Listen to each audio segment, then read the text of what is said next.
Before I speak, I'd like to let the press know and the people here that I handled that case. My firm handled that case sometime in 2000.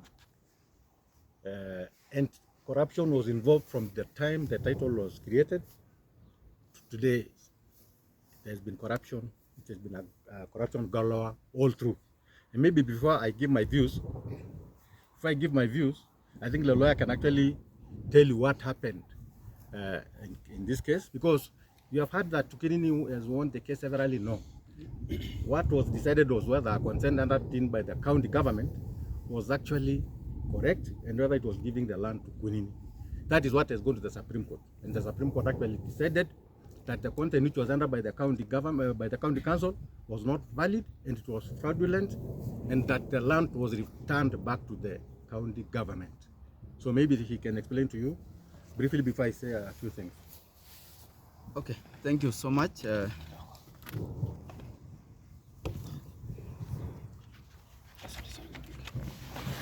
Okay, thank you so much. Maybe I can tackle the issue of corruption, the history of corruption in this case.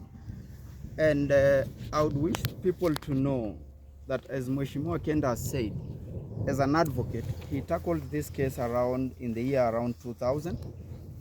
And somewhere around 13th May 2002, the Narok County Council did withdraw instructions from the firm of Kenta and Company Advocates, and it instructed a firm by the name Wanaina and Company Advocates to come on record for the county government of that time.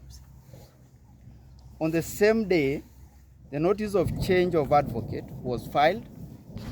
The press will have a copy of the same.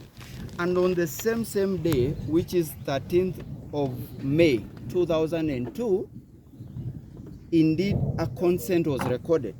The consent was recorded between Livingston Kunini Ndutu, who was the plaintiff, and County Council of Narok.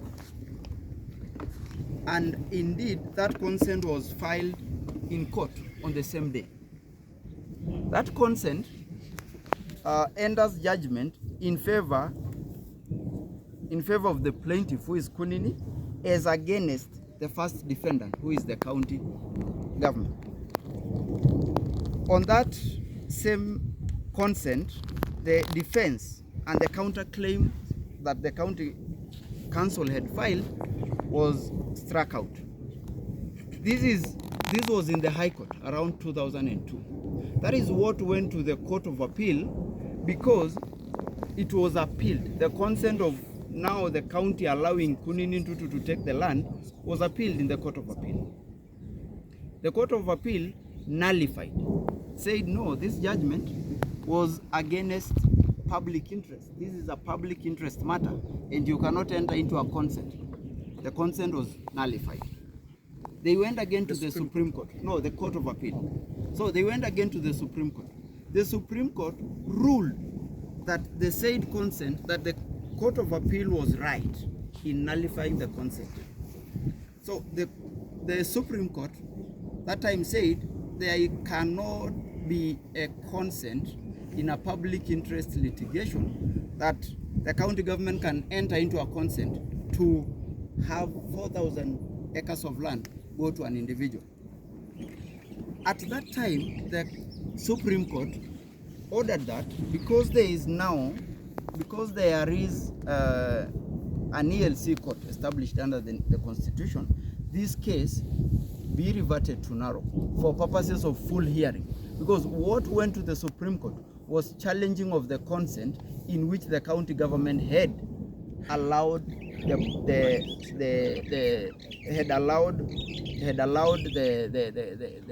plaintiff to take 4,000 acres. And the advocates who are involved. So there are two advocates who wrote the consent, and I will also want the media to have a copy of this. That was on the same day they appointed the firm of Wanaina. So the advocate who signed the consent on behalf of the plaintiff is Kilukumi and Company Advocates, who is the same advocate representing Kunini Olentutu to date. That was for the plaintiff.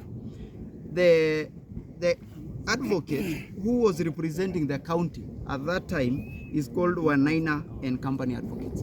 So here is also the consent that was indeed